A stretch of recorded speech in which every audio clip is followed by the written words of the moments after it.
lagi ada kuliah, lagi nggak ada kuliah, saya sering bermalam di kamar mayat ngurusin yang kayak gini, kan udah mati nggak bisa hidup lagi. Voice of the voiceless. Bagaimana menyuarakan sesuatu yang sudah nggak bisa bersuara demi mendapatkan keadilan. Ini pilihan masuk UI dan kriminologi itu pilihan Kang Maman sendiri atau memang Pilihan, karena cita-citanya jadi detektif. Oh Herman, cari kode 4 angka di situ. Saya baca koran sambil nyari. Saya teriaklah 4, 3, 5, 2. Ternyata dipasang untuk nomor buntut. ya.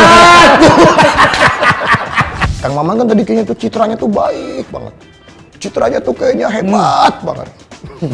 Terus diajari oleh Bapak Ibu juga yang sangat luar biasa. Saya pengen tahu, Kang Maman kan kuliah di kriminologi.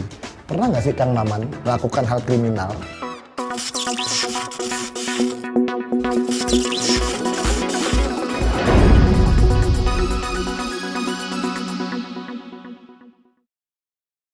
Assalamualaikum warahmatullahi wabarakatuh. Wah, Selamat pagi, siang, sore, dan malam untuk seluruh rekan-rekan, teman-teman, dan juga masyarakat Indonesia dimanapun teman-teman JNE berada.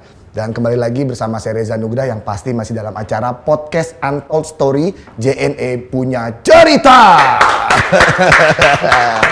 Nah, kali ini yang punya cerita, wah ini my mentor, wah ini idola saya. Dan alhamdulillah kesempatan bertemunya itu difasilitasi oleh JNE.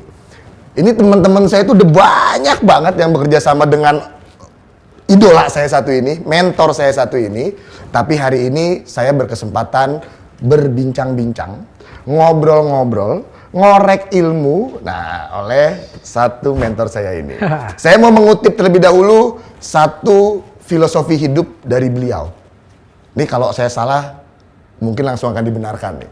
Tapi filosofi yang saya sangat suka dari mentor saya satu ini adalah hiduplah seperti berlibur. Karena di saat hidup seperti berlibur, mau apapun kehidupan yang kita jalani, kita akan senang, riang, gembira. Di samping saya sudah ada my mentor Muhammad Suherman atau Kang Maman.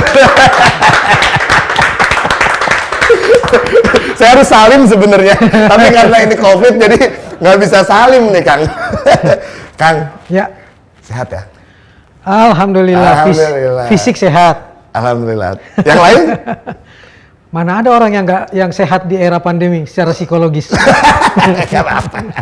Tapi yang pasti hari ini datang ke sini sehat walafiat. Amin, insya Allah. Ya. Amin, insya Allah. Ini saya kalau bicara dengan Kang Maman nih sebenarnya bingung. Saya mau interview, saya mau wawancarai. Takut saya sebenarnya, takut salah ini, takut offside, tapi nggak apa-apa. Saya akan coba hari ini. Saya mungkin Kang, kalau teman-teman kan taunya ini kan Kang Maman ini kan sebagai seorang jurnalis, sebagai pemret di sebuah grup media besar waktu itu ya. Ya, sampai 2004. Nah, sampai 2004. Tapi uniknya seorang Bapak Muhammad Suherman ini, dia ini sebenarnya lulusan UI kriminologi. saya bingung nih, kenapa tiba-tiba kriminologi kok jadi jurnalis? Kang, boleh cerita nggak sih Kang?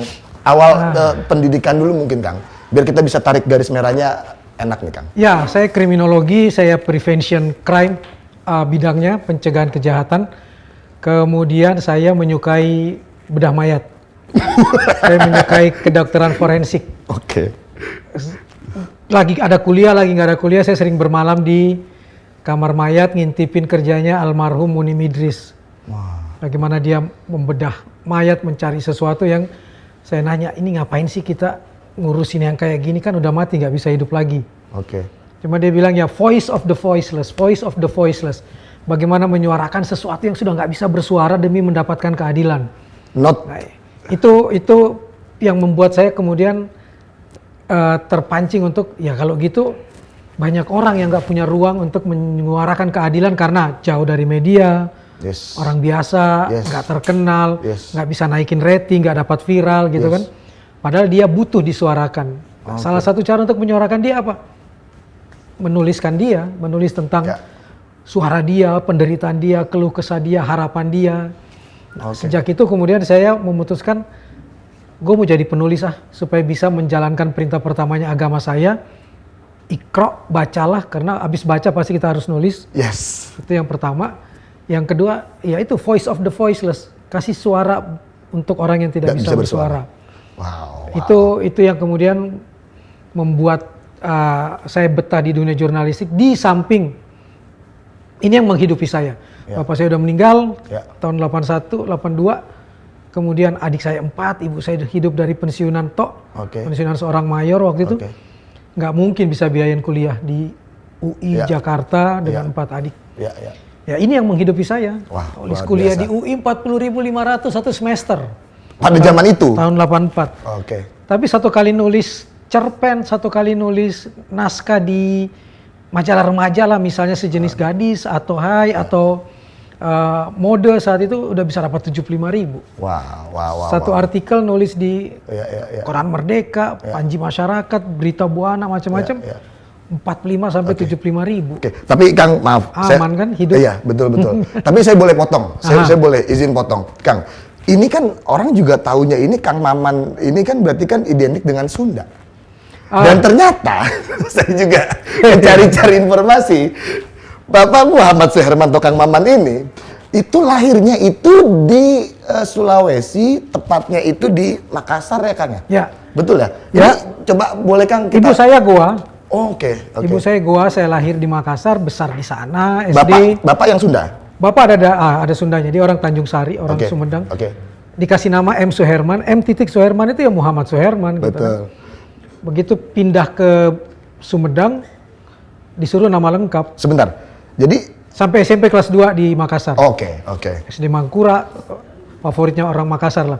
SMP 6, teman-teman saya pada rata-rata jadi bupati, wali kota, jadi pejabat kalau di Makassar tuh. Kalau SMP 6 tuh terkenal tuh. Sangat. Kalau kita nyebut SMP 6 udahlah, gitu kan. Iya.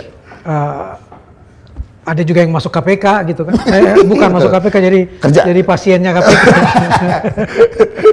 Kemudian kelas 3 karena Bapak tugas di Jakarta, pindah ke Jakarta, belum dapat sekolah, ditaruh di Sumedang.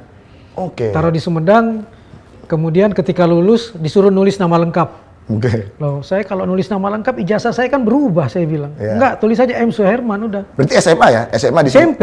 Masih kelas 3. Oh, SMP kelas 3. Habis itu tiba-tiba kepala sekolahnya manggil, Maman Suherman. Saya mah duduk-duduk aja santai. Bukan saya kan berarti. Ternyata saya dan kepala sekolahnya lumayan kreatif. M dianggap Maman, ya udah dia tulis Maman. Berarti yang bikin nama Maman itu sih kepala sekolah itu? Kepala sekolah, dan sebenarnya itu mungkin dia berkolaborasi sama bapak saya. Bapak saya itu ada darah Sundanya, berharap namanya Maman mungkin. Jadi dia diam-diam melakukan itu supaya tidak berantem sama ibu saya yang berharap nama anaknya, kita orang Makassar, Goa, Islam, pasti Muhammad aja depannya. Gitu lah kira-kira kan. Betul. Ya sudah, akhirnya bapak bolak-balik ke Makassar untuk bilang yang namanya M. Suherman adalah Maman Suherman. Tapi mungkin itu lebih bagus karena membawa nama Muhammad itu beratnya nggak ketulungan. Nama saya juga depannya Muhammad. Iya kan, beban di pundak yang nggak ketulungan. Mau nakal dikit langsung kebayang muka beliau, mau apa dikit kebayang muka beliau. Dosa. Itu dia, jadi berat. Kayaknya nggak pantas nih saya ini. Ya. Oke, Kang, SMA berarti Sumedang ya? Sampai lulus? Sampai lulus 3 tahun. Tiba-tiba nggak tahu mau kuliah di mana, lihat jurusan menarik. Nah, sebentar Kang, maaf. Ini pilihan masuk UI dan kriminologi itu pilihan Kang Maman sendiri atau memang? Pilihan, karena cita-citanya jadi detektif. Gara-gara sejak kecil sudah baca Lima Sekawan, Sabta Siaga, Tintin. Iya. Ini asik nih jadi memecahkan kejahatan, mengungkap kejahatan dan sebagainya gitu kan. Sudah gitu ayah saya waktu itu meninggal pulang dari Banten, kata orang meninggalnya di rumah sakit Dustira Bandung. Dokter bilang nggak sanggup diobatin, cari pengobatan alternatif. Karena di paru-parunya begitu di ronsen ada jarum, kemudian ketika daging kakinya berjatuhan, ibu saya bersihin, tangan ibu berdarah, ada pecahan beling dan merica kayak gitu. Ini pasti ada sesuatu yang lain nih. Nah, begitu buka kriminologi ada mata kuliahnya tuh. Apa tuh namanya, Kang? Tentang kejahatan dalam kebudayaan di Indonesia dan bagaimana mengungkap sisi-sisi gelap budaya tradisional. Yang tradisional di berbagai daerah, termasuk soal santet, soal apa, dan kebetulan guru besarnya akhirnya saya jadiin pembimbing skripsi. Baru meninggal bulan lalu, Profesor Dr. Tubagus Roni Niti Baskara. Oh iya tahu. Itu bukan cuma belajar, Iya Kang. praktekin santet juga di depan mata kita juga Itu bisa. belusukan itu ya. Dan dia doktornya di Belanda, dapat gelar doktor di Belanda tentang Enggak, ini santet. menarik. Itu emang ada pasalnya Kang? Kenapa? Itu ada pasalnya nggak? Sedang diperjuangkan pasalnya, tapi kan pembunuhan ya pembunuhan aja. Kalau bisa dibuktikan, Oh iya benar, ini menarik. yang penting kan ada pembuktiannya. Dan ada pembuktian kan bisa dapat 2 pembuktian saja, pengakuan dan kemudian alat bukti Sah tuh. misalnya. Iya. Bisa diajukan. Sekarang Iya, memang masih jadi kontroversi. Betul. Tapi dia memperjuangkan, insya Allah di KUHP baru juga. Amin. Bisa muncul soal itu kan. Amin. Oke, sekarang kita tarik lagi nih Kang. Aha. Awal masuk ke UI, ceritanya gimana? Dari Begitu diterima di UI, seneng nggak seneng karena ini siapa yang biayain ya? Ibu saya lagi lagi jemur pakaian, aku diterima di UI, gua bengong. Lu mendaftar ya? Berarti ibu bapak nggak tahu? Almarhum bapak udah meninggal kan? Oh iya, Ibu nggak tahu. Ibu nggak tahu. Ya nggak pernah ngebayangin anaknya siapa yang biayain Ya, gitu kan? Ya udahlah datang. Jadi ibu saya bawa saya ke Cililitan, cari asrama tempat bapak saya dulu bekerja sebagai tentara. Mungkin karena bapak saya baik ya, dari dulu suka bantu orang. Ya, amin. Wah anaknya di sini aja, anaknya di sini aja, kos di sini aja. Banyak yang mau bantu. Mau supaya dapat kos gratis. Iya. Lah tapi kan ibu saya orang Makassar tuh harga diri tuh tegak kan, nggak boleh berutang, nggak boleh harga dirinya nggak boleh jatuh, nggak mau gratis. Oke, cara bayar gratisnya gimana supaya nggak gratis?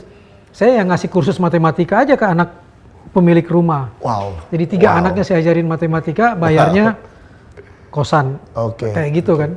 Oke. Ya udah kos di Cililitan, sekolah di Rawamangun, 5.000 langganan bus kota, beli karcisnya kan, beli sebulanan, udah bolak-balik aja di sana dan kemudian ya menghidupi diri dengan menulis. Oke.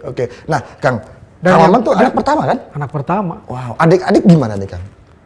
Akhirnya semua bisa, yang laki-laki semua kemudian kuliah dan lulus dari biaya saya sebagai penulis. Wow. Itu yang membuat saya nggak pernah akan berhenti dengan dunia tulis menulis. Jurnalis Dan ya seperti kata bapak saya kan saya kelas 3, bukan kelas 3, umur 4 tahun udah ngajarin baca. Iya. Baca koran dia cuma detail, di eja tuh malam, bayangin nggak? MAMA LAM 8 halaman koran pedoman rakyat di Makassar, itu didikte supaya anaknya bisa baca. Wow. Ternyata saya jadi anak ajaib karena di tengah-tengah kampung di Makassar tahun 67-68 hampir 80%, 90% Belum. buta huruf. Iya.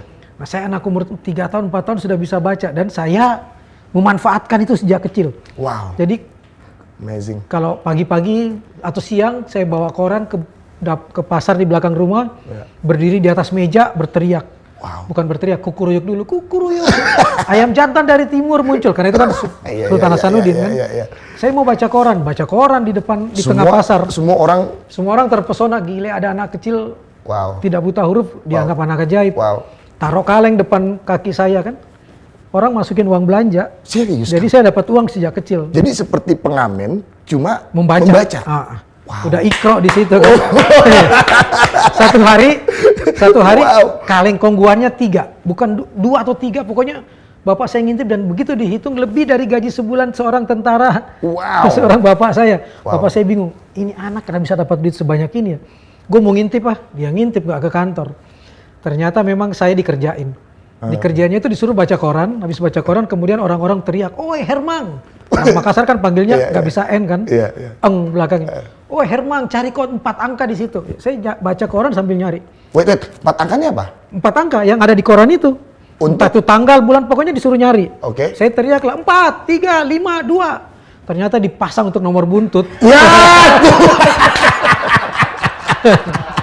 Jadi orang tuh sengaja untuk pasang nomor buntut. Untuk cari angka kan, untuk togel. Iya, togel. Waktu itu.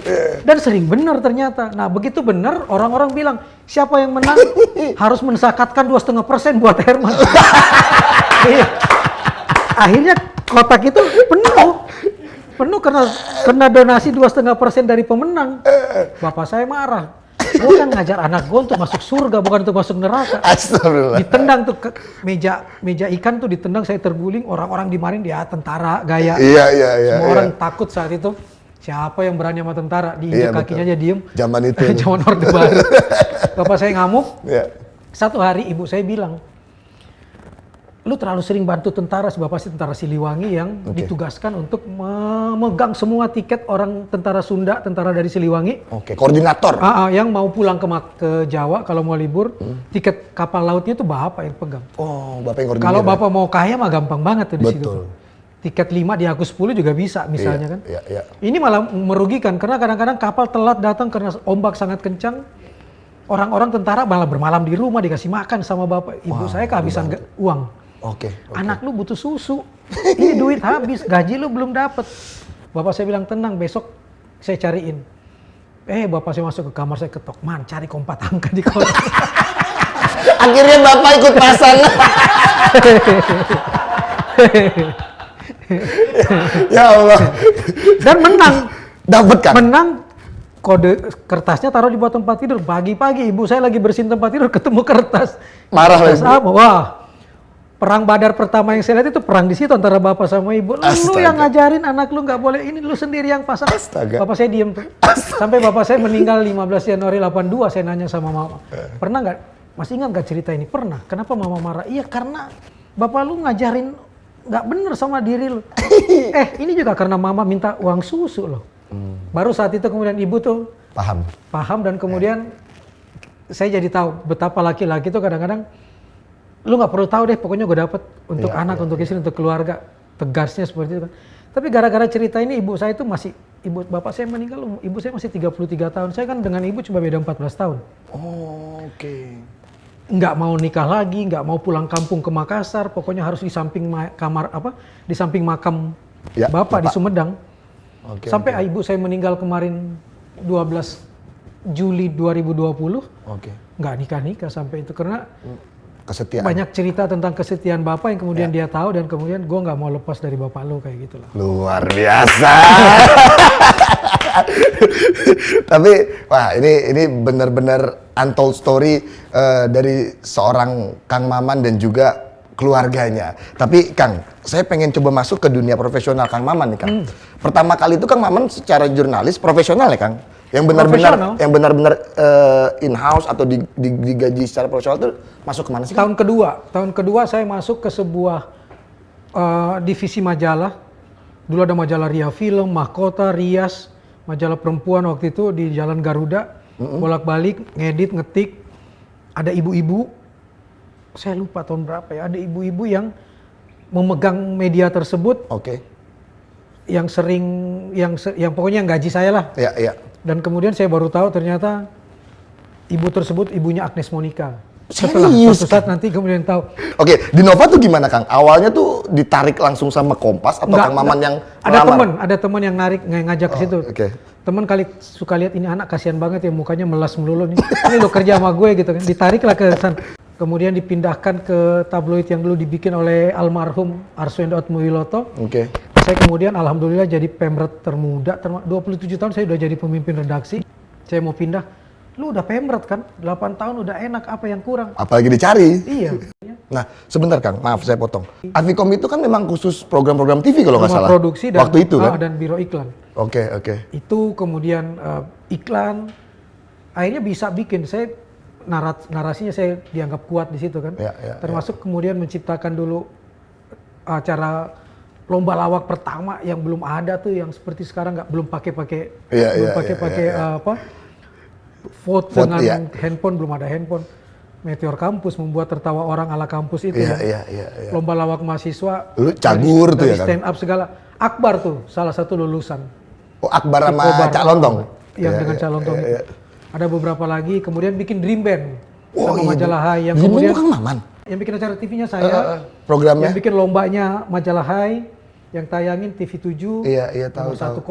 Nomor 1 Kotak, nomor 2 Kapten. Saya mau tahu nih, Kang Maman nih pernah nggak sih terpuruk dalam jangka waktu Kang Maman udah menjadi seorang profesional ya? Bukan maksudnya masih berjuang di Makassar atau Sumedang, bukan. Pernah nggak? Memutuskan keluar dengan jabatan enak Managing Director pada 2012 dan tidak berpikir, tidak tahu mau kerja di mana. Itu bukan pilihan yang mudah. Tapi buat saya udah jenuh 8 tahun pegang perusahaan, 3 perusahaan sekaligus. Avikom, ada Eltra, ada Senbek. Saya jadi Managing Director, udah jenuh aja udah. Keluar aja. Berarti terpuruk secara psikologis dong. Dan kemudian bingung mau kerja apa ya? Maksud gua yang paling itu kepukul di situ kan, itu yang paling pertama. Oh, oke. Tapi kemudian saya sih selalu percaya semesta tuh ngedukung kalau kita memang punya niat. Tiba-tiba ketahuan saya nggak itu, Gramedia kesini dong, bikin buku dong, kesini dong bikin acara televisi. Jadilah saya presenter Mata Hati di Kompas TV kan. Oh iya, itu. naik betul. Ngalir aja terus menerus. Saya selalu percaya gini, hubungan baik itu pasti berbuah baik. Ya, Lu sepakat. boleh berhenti di mana-mana. Sepakat. Selama lu nggak pernah menciptakan pertengkaran dengan orang, berbeda pendapat biasa tapi tidak kemudian menjelekkan tempat lu pernah kerja. Sepakat. Lu pasti dipanggil lagi tuh, lu pasti berhubungan lagi. Akhirnya sampai sekarang saya dengan Gramedia Jalan terus. kalau mau ngerampok bukunya, mau ngambil berapa pun Bebas. ini untuk saya tadi bilang habis dari JNE saya ke sana ya, mau ngerampok buku, monggo. Perampok, orang yang merampok dan dirampok sama-sama senang misalnya. Iya. Nah, kalau mau dilihat yang paling terpuruk tahun kemarin, 12 Mei ibu meninggal. Awal antara Juni anak saya mau nengok, kita mau ke makam, mau ke San Diego Hills, ke makamnya ibu mertua. Anak saya tiba-tiba brojol, cucu saya prematur, masih di dalam ruang NICU. Ibu saya ingin berkunjung nggak boleh karena ibu saya di Sumedang, karena COVID dan sebagainya. Akhirnya kemudian anak saya keluar dari rumah sakit, sudah bisa video call dengan neneknya. Neneknya 12 Juli habis sholat Isya tidur, pergi untuk selama-lamanya.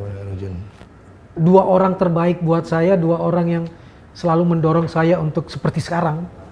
Yang bangga kalau lihat saya muncul di TV, bangga kalau saya bikin buku, bangga dengan segala pun. Hilang, sholat istiqoroh saya hilang, saya bilang. Itu terpuruk. 2020 ya Kang? 2020 terpukul banget di kondisi itu. Tapi nggak boleh lah larut dalam kondisi itu. Ibu gue juga pasti akan marah nih kalau gue lihat gue larut. Gue punya cucu, gue punya istri, gue punya anak.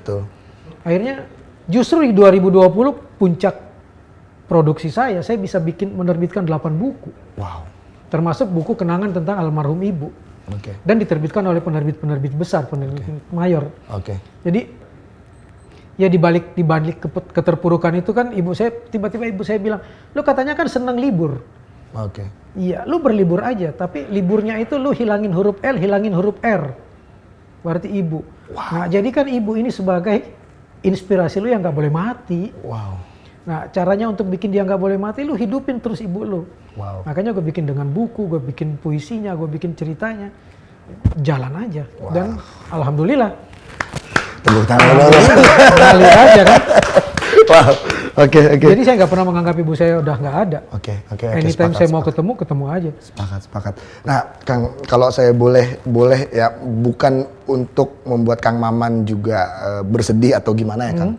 Tapi sosok ibu menurut Kang Maman sendiri itu apa sih Kang, selain tadi tidak boleh mati, harus tetap hidup? Apa sih Kang? Saya ngebayangin seorang ibu umur 33 tahun harus bertanggung jawab terhadap 5 anak dan kemudian harus membesarkan seorang diri di kampung suaminya dan tidak punya family dari Sulawesi yang dampingin. Luar biasa. Bagaimana ibu gue dari Sumedang ke Bandung bolak-balik naik motor lewatin Cadas Pangeran tengah malam atau demi anaknya gitu kan. Bagaimana ngawal mobil bensin, mobil Pertamina yang nganter ke Sumedang supaya tidak kencing di jalan, tidak dibuka dan dicolong itunya. Ibu gue kawal pakai motor lalu kemudian naik ke atas mobil Pertamina itu lalu ngukur dan sebagainya. Nggak kebayang bagaimana ibu gua naik motor dari Sumedang ke Lembang hanya untuk mencari sayur di kebun keluarga misalnya supaya anaknya bisa dapat gitu kan. Dan yang paling dahsyat peristiwa 91, 92. Ketika kemudian ibu saya kaget dan bingung, saya datang ke dia, "Mak, saya mau naik haji." "Lu duit dari mana?" Nggak tahu, tiba-tiba ada yang ngajak naik haji dan tiba-tiba kantor gue bilang, "Lu jangan naik haji aja, lu sekaligus meliput." Artinya tidak cuma dapat rezeki naik haji, tapi juga dapat duit saku per hari kan, karena harus meliput di Mekah. Makanya kantor saya nyebut saya Haji Abidin, haji atas biaya dinas. Gitu. Atau Haji Abu Bakar, atau haji atas budi baik kantor. Berangkatlah saya naik haji dengan 2 guru besar saya. Gus Dur, almarhum, dan Kiai Haji Zainuddin MZ. Allahu Akbar, Masya Allah. Saya belajar banyak, saya belajar bertanya, dan saya cuma bilang, itu tahun 91, bapak saya kan meninggal tahun 92, tahun 82. Apa sih gunanya saya ini? Sa'i, wukuf, tawaf dan sebagainya. Terutama wukuf di Arafah, panas duduk di bawah matahari yang sejengkal. Dan apa yang paling bagus dilakukan? Gus Dur cuma bilang satu. Pokoknya kalau lu percaya lu lakuin, kalau enggak usah, gitu aja kok repot. Wow. Itu ajaran yang luar biasa. The best. Lakuin aja, kalau lu lakuin, pasti terjadi. Kayak gitu kan. Saya nanya ke Zainuddin MZ, ke Pak Kiai, maksudnya Gus Dur apa ya? Gus Dur cuma bilang satu, kalau lu pasrah, kalau lu niatnya cuma satu. Lillahi ta'ala, lu yakin terwujud. Betul, sepakat. Apa yang saya lakukan? Tahun 91, begitu wukuf di Arafah, saya duduk menghadap padang pasir, saya baca Al-Quran, dan saya cuma bilang, saya rindu bapak saya. Saya rindu bapak saya. Ada doyok, ada kadir, ada nenok di samping saya. Saya rindu bapak saya. Tiba-tiba apa yang saya lihat, ada orang jalan pakai baju ihram, ngusap kepala saya, cuma bilang, makasih ya nak, kamu udah doakan saya. Begitu saya lihat itu bapak saya. Saya jatuh pingsan karena kaget. Kemudian orang-orang marah, nyiram saya dan menganggap saya dehidrasi, lupa minum. Begitu saya bangun, saya bilang, saya banyak minum, cuma saya mau nanya, kalian lihat nggak ada orang usap kepala saya? Iya. Kemana orang itu? Tahu habis usap kepala dia pergi, mungkin jamaah lain yang nyasar tenda. Saya bilang itu yang bikin saya pingsan. Saya nggak cerita itu, saya cuma cerita ke Zainuddin MZ. Kemudian saya ketemu dengan Gus Dur, saya ceritakan itu. Gus Dur cuma bilang satu, tahun depan lo naik haji, hajiin bapak lo. Tahun ini aja gue gratis.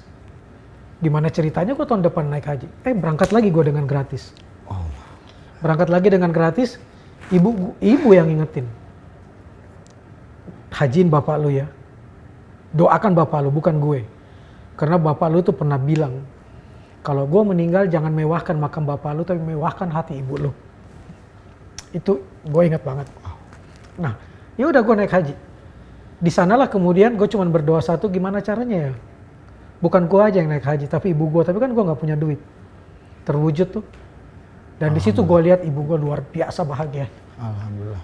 Itu nggak pernah dia lupakan cerita kemanapun. Gue naik haji karena Maman, gue naik haji karena Herman. Gue bilang, mah nggak usah diomongin. Enggak. Ada tisu. Gue naik haji karena anak gue. Gue naik haji karena anak gue. Udah, itu aja. Wow. Itu yang luar biasa buat gue. Dan setiap dia mengucapkan gue naik haji karena anak ini, gue naik haji karena anak ini, itu satu tuh. Artinya cuma satu. Bahwa ini doa, ini doa, ini doa. Dan itu yang bikin gue gak pernah menderita. Gue selalu percaya satu hal. Hak rezeki itu halal kan karena 3. Doa ibu, lu gak boleh lupakan ibu lu. Satu, silaturahmi lu jangan putus. Sedekah. Yes, sepakat saya. Rezeki lu gak pernah putus. Sepakat dan saya. Dan gue gak pernah putus rezekinya. Luar biasa. Mau apa? Mau pandemi, mau gue nggak punya pekerjaan, status tetap karyawan tetap. Sepakat. Enggak tuh, anak gue bisa sekolah sampai ke Monash University Melbourne. Sepakat, alhamdulillah. Kayak gitu kan. Kalau ditanya, lu kok masih bisa? Gue nggak pernah tahu. Gue nggak pernah tahu. Gue nggak punya target tiap bulan. Harus sekian. Harus menghasilkan berapa? Tapi di atas target terus tuh. Alhamdulillah. Dan itu satu, pasti doa ibu gue. Ya. Makanya gue terpuruk tahun lalu karena siapa lagi yang ngedoain gue ya? Siapa? Tapi ibu gue nggak pernah hilang kok. Sepakat. Gue kalau mau jalan, mau sholat, tiba-tiba gue cuman baca Fatihah, gue cuman mendoakan Allahumma gfirli wali walidayya warhamhuma kama rabbayani shaghir. Ibu gue tersenyum. Selesai, iya. Dan setiap senyum ibu gue buat gue itu doa. Alhamdulillah gue nggak kekurangan kok. Sampai hari ini. Makanya kehilangan ibu tuh seolah-olah kita kehilangan sholat permintaan kita kepada Allah. Sholat duha. Iya, kita kehilangan sholat itu tuh. Dan itu yang, aduh siapa lagi nih tiang-tiang. Tapi terlalu banyak yang ditinggalkan ibu, itu aja yang saya yang saya lanjutkan. Ya, semoga kita doakan bersama teman JNE, Bapak Ibu Kang Maman. Dan Bapak Ibu semua orang. Semua orang, siapapun yang mendengarkan, kita doakan untuk Bapak Ibu di Indonesia bisa mendapatkan mungkin tempat terbaik di sisi Tuhan Yang Maha Esa. Amin. Yang sudah mendahului kita ya. Kang, maaf ya, nggak apa-apa kan Kang ya? Nggak.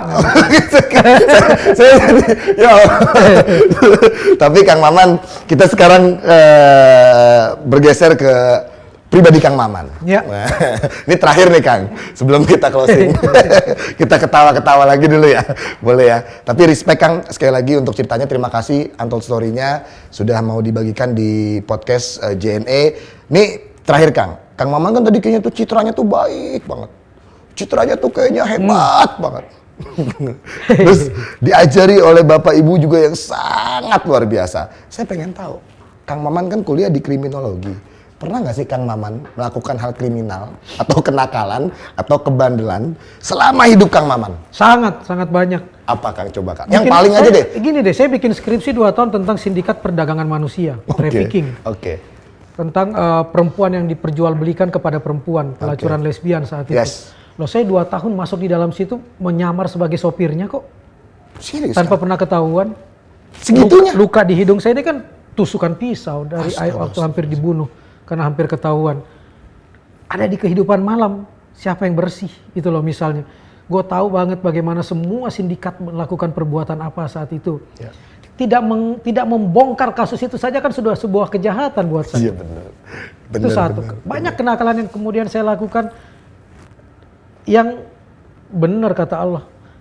Kita tuh nggak pernah kelihatan nakal, mungkin bersyukurlah pada Allah yang menutupi aib-aib kita. Yes. Jadi kalau saya sampai sekarang masih selamat, masih tidak terlihat baiknya, karena Allah menutupi aib saya. Ya. Caranya satu, juga jangan lu buka aib orang lain, kayak gitu kan. Itu poin. Jadi kalau ada orang bilang lu baik banget, putih banget, enggak. Gue beruntung aja Allah menutupin aib gue. Ya benar. Lalu cara bagaimana supaya Allah menutupin aib lu? Lu rayu Allah dengan cara lu juga nggak buka aib orang lain. Iya, berusaha sebisa mungkin kayak gitu kan. Iya. Itu lu pasti akan ditutupin juga, dan nggak ada orang yang nggak punya aib. Betul. Bersyukurlah Allah masih menutupi aibmu. Jadi saya kalau ada orang tiba-tiba masalah dan misalnya dia punya aib dan sebagainya, sebisa mungkin saya tahan untuk nggak ngomongin, karena ini Allah aja nutupin aib orang, masa lu buka? Lu mau lebih hebat dari Allah misalnya kayak gitu.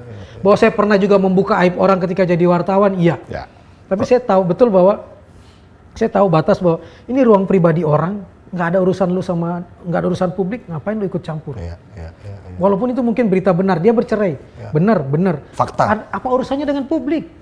Ya betul. Tapi kalau dia melakukan tindak kekerasan, dia membunuh, dia melakukan kekerasan dalam rumah tangga dan sebagainya, dan harus masuk ke ruang publik, gue ikut di dalam situ. Gue ikut memperjuangkan untuk voice of the voiceless, orang mendapatkan lagi keadilan itu. Tapi kalau itu adalah ruang privasi orang, gue nggak mau masuk. Jangan sampai. Gue nggak mau masuk ke ruang itu, karena nggak ada hak gue untuk masuk ke ruang itu. Iya betul. Lu mau nggak juga rumah tangga lo dicampurin sama orang? Jangan. Kayak gitu. Saya selalu bertanya ke, lu mau nggak? Jadi untuk berempati itu cuma satu kok. Lu mau nggak digituin? Kalau lu nggak mau digituin, lu jangan gituin orang lain. Itu sih prinsip yang berusaha saya pakai, dan kadang-kadang saya masih kepleset lah. Jadi kalau bandel, wow 2 tahun gue ada di sana, kemudian gue melihat kejahatan dan gue tidak melaporkan, kemudian